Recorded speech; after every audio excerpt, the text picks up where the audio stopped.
Hey everybody, it's Jason Blaha here, and I thought I would just update all of my subscribers and fans about how my meet prep is going. I'm going to have a really busy week this week. I'm having a very stressful week. There's some personal stuff that I haven't really talked about online that I have going on this week that has been leading up to for a couple months. And it's going to interfere with my training and stuff a little bit in the middle of the week, and it may interfere with me putting out videos this week, but I will have the Monday Q&A out tomorrow still. And I do feel like it affected my training a little bit today, but I'll get to that in just a bit. But thus far, the weight loss is going good. I ended the holidays all the way up at 239. I made this commitment to do this meet at 234, and I'm down to 231, and I only need to be 220. I'll easily make weight. In fact, I may end up dropping down to around 215 or so that I'm well under the 100 kilo just to work with there. And the guy who I'm doing the meet with, we're going to go in the day before so that we can do weigh-ins 24 hours before the meet starts. So that's going to give me a lot of wiggle room to regain a ton of water weight.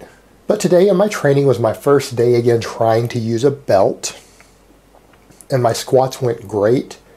I hit 220 kilos for a triple with reps left in the tank, so I felt I had 4, maybe 5. 5 might have been out of reach with it today, but at least 4 reps.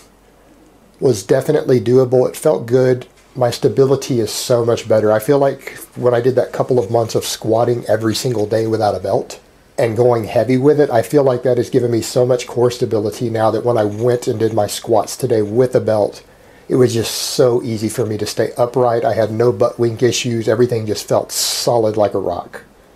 So I have no doubt hitting a 250 kilo squat or higher, it's definitely looking doable at this point come meet time. And I did go ahead and dish out for some shoes, so I will have some Adidas Adi Powers hopefully by the end of the week, just in the hopes that I can squeeze another 4 or 5 kilos out of the shoes just with better leverages and stability at the bottom. And no, that doesn't mean that I recommend beginners need to run out and buy a pair of squat shoes. I still see them as a crutch for people who already cannot do a correct squat, cannot hit depth, and do not have a lot of power. I think they're a band-aid fix and a crutch.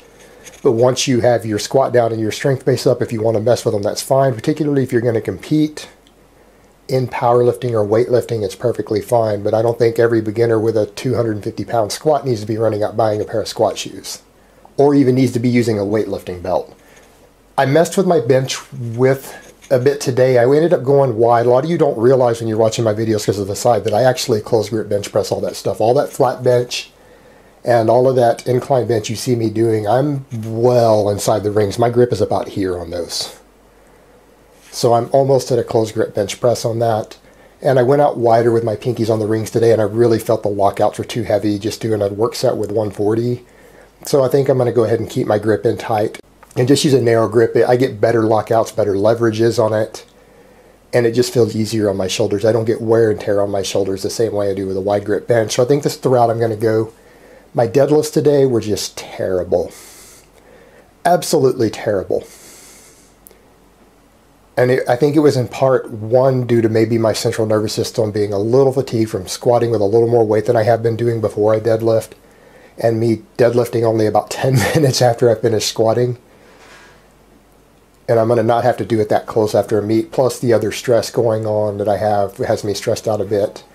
And combined with the fact that I'm not used to pulling in a belt anymore, and I think the belt really made it uncomfortable and awkward, and it was really hard for me to get into the correct position and get a full stomach full of air the way I like to. So I may end up pulling without a belt at the meet. It will depend on if I can get used to the belt or not, again, for heavy pulling. Right now, I really don't seem to like it at all. But that's the state of the situation. I feel good about my squat. We'll see how the deadlift goes. It's really hit or miss right now, day to day.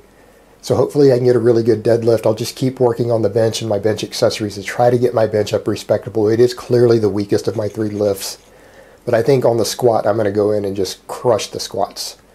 Unless the guy who currently holds the federation record for my weight class shows up to this meet, I will definitely have the highest squat in my weight class. Just looking over the people who've entered the federation so far. And just reminding you guys, I may not get as many videos out this week as I normally do. So just keep that in mind, and I really hope this has been informative, and I will talk to you guys next time. But let me give you guys a bicep shot before I go.